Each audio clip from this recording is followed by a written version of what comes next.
leitura. Diz o senhor deputado, o Governo apresenta-se aqui satisfeito consigo próprio e satisfeito com o país. Como é que é possível que se possa afirmar isso, quando eu começo justamente o meu discurso pelas dificuldades e pelo que o mundo está a viver? Comecei o meu discurso assim. Vejam bem, Sr. Deputado, o Parlamento é chamado a debater o Estado da Nação numa altura em que o mundo vive a maior crise económica desde a Segunda Guerra Mundial. E o Sr. Deputado acha que eu estou contente. Não, Sr. Deputado, eu não estou contente. Eu estou confiante. Eu tenho confiança em mim e nas políticas do Governo. O meu dever é enfrentar as dificuldades. Quando nós definimos esses dois objetivos, que o Sr. Deputado, desculpe que lhe direi, mas o Sr. Deputado refere a esses dois objetivos, classificando-os como promessas, que é coisa muito diferente. São dois objetivos da política económica, como o Sr. Deputado sabe, mas o Sr. Deputado faz isso com uma tamanha desonestidade, classificando isso como promessas. Foram dois objetivos de política económica e dois objetivos que estávamos a cumprir. Mas o Sr. Deputado, que sabe o suficiente disto para ter um debate com seriedade, quer ou pretende que o Governo devia ter um crescimento económico de 3% e criar 150 mil empregos no mesmo ano em que o mundo está a viver a maior crise económica dos últimos 80 anos. A Europa está a cair menos 4% e o Sr. Deputado exige do Governo um crescimento de 3%. E o Sr. Deputado chama isso seriedade no debate? Mas não é seriedade, é honestidade intelectual no debate? Não, Sr. Deputado. A sua intervenção teve tudo menos disso. E depois o Sr. Deputado fala de Aljustrel. Olha, Sr. Deputado, quanto a Aljustrel, o que lhe tenho para dizer é o seguinte, informação que me deu o Sr. Ministro da Economia. E vamos tirar isso a limpo, Sr. Deputado. Em dezembro, uma coisa todos sabem, e o Sr. Deputado devia reconhecer isso, é que este Governo se bateu para que as minas de Aljustrel continuassem abertas. Este Governo tudo fez para conservar o emprego e para que aquela mina pudesse dar o seu contributo à região. A informação que tenho é que em dezembro havia 100 pessoas a trabalhar e que neste momento há 200 pessoas a trabalhar. Mas vamos tirar isso Sr. Deputado, vamos tirar isso a limpo. Agora, uma coisa lhe digo, Sr. Deputado, o Sr. Deputado pode utilizar os exemplos que quiser apenas a seu proveito e pretendendo que acusar o Governo de insensibilidade. Mas no caso das minas de Aljustrel, aquelas pessoas de Aljustrel sabem que nós demos o nosso melhor para que aquela mina não fechasse, para manter o emprego e para que mantendo o emprego pudéssemos dar mais esperança àquelas pessoas. Nós não fazemos disso carne para canhão no discurso político. Nós não aproveitamos aquelas pessoas para vir ao Parlamento ganhar debates, Sr. Deputado. Não, Sr. O emprego daquelas pessoas e o futuro daquelas pessoas é importante demais para os usarmos apenas como arma de arremesso político, Sr. Deputado.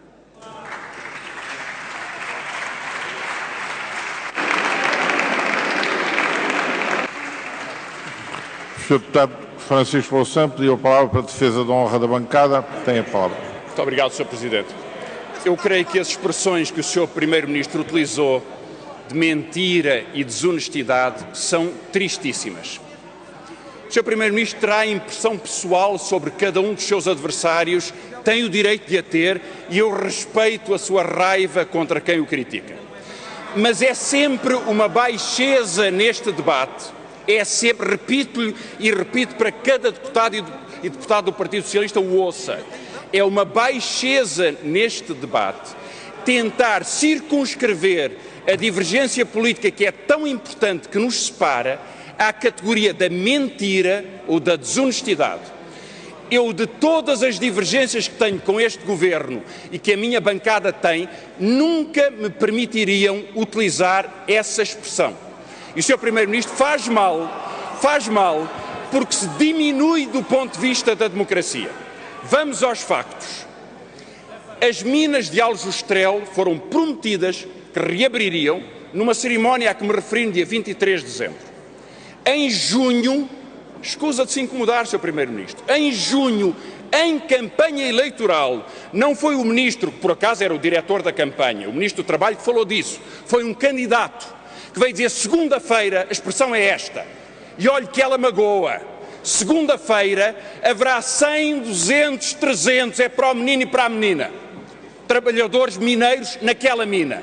Não abriu a mina, nem segunda de manhã, nem segunda à tarde, nem no dia seguinte, nem na semana seguinte, nem no mês seguinte. Não há mina a trabalhar. E por isso os factos são os factos, investigue o Sr. Primeiro-Ministro, mas eu sei do que falo. Em segundo lugar, sobre a pobreza. O Sr. Primeiro-Ministro veio-nos dizer que nos dados oficiais reportados há 2 anos atrás, o nível de pobreza, de risco de pobreza terá baixado de 19% para 18%. Eu não fiz nenhuma comparação, só disse que hoje não fiz nenhuma comparação. Disse que hoje há 2 milhões de pobres e 300 mil crianças pobres. E, Sr. Primeiro-Ministro, diga o que quiser. O país está-nos a ouvir. Diga o que quiser. Com 300 mil desempregados que não recebem qualquer subsídio de desemprego, 200 mil da estatística oficial e 100 mil que nem contam na estatística oficial, com 600 mil desempregados em números reais, o Sr. Primeiro-Ministro não sente a pobreza, não ouve o que diz a AMI, não ouve o que dizem os bancos alimentares, em que há cada vez mais pessoas, nunca houve tanta gente, e o país responde por nós. Nunca houve tanta gente a precisar da dignidade de um Estado que não responde por eles, porque o Sr. Primeiro-Ministro, como disse a uma televisão, está tão contente consigo próprio. Para dar explicações, tem a palavra o Sr. Primeiro-Ministro. Sr. Presidente, Sr. Deputado Francisco Louçã, quem revela baixeza é quem, conhecendo os números, os utiliza enviesadamente apenas para atacar um adversário político. Isso é que é baixeza, Sr. Deputado. Isso é que é, Sr. Deputado, falta de nível. Isso é que não contribui para dignificar a nossa democracia. O Sr. Deputado desculpará, mas quem baixa aqui o nível ao longo destes últimos 4 anos sempre foi o senhor, com os ataques pessoais, com os casos, com invocar... Repare, o senhor deputado até invocou aí fraudes bancárias, insinuando que a culpa era do governo. Eu percebi-o bem, senhor deputado. O senhor deputado utiliza esses truques há 30 anos. Isso é um pequeno truque trotskista. Há um problema no banco, a culpa é do governo. Como se nós fôssemos responsáveis por isso. Sr. Deputado, isso é apenas um pequeno truque para dar a entender às pessoas que o Governo faz favores. Não, Sr. Deputado, este Governo é um Governo honesto e que não lhe aceita isso, Sr. Deputado, não lhe aceita. E não lhe aceita que o senhor deturpe os números. O que eu disse é que o Sr. Deputado faltou à verdade quando disse que nós consolidámos a pobreza, que nós aumentámos a pobreza. Isso não é verdade. Os números oficiais, pois, os senhores negam a realidade, os números oficiais são os seguintes: de 2005 para 2007 baixou 2 pontos percentuais. E baixar 2 pontos percentuais são muitos portugueses que deixaram de estar em risco de pobreza. Esta é que é a verdade. Sobre 2008 e 2009 não há dados oficiais, mas a verdade é que nós fizemos um esforço muito sério para combater a pobreza. E o senhor deputado, nesta matéria, usa de tal forma uma argumentação ardilosa que não foi capaz de reconhecer que uma maior operação de combate à pobreza a instauração em Portugal do complemento solidário para idosos.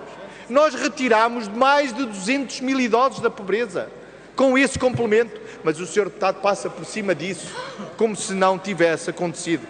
Mas mais do que isso, Sr. Deputado, depois o Sr. Deputado, pretendendo disfarçar, o Sr. Deputado, mais uma vez, seguindo lá, aliás, o exemplo da direita, pretendeu recurso. A coisa não lhe correu bem no primeiro, tem que haver uma segunda parte.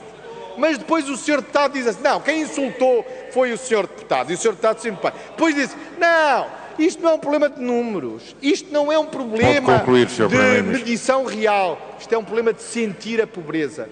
Porquê é que o senhor se toma por alguém que sente a pobreza antes dos outros? O Sr. Deputado é mais sensível à pobreza, é mais humano com a pobreza.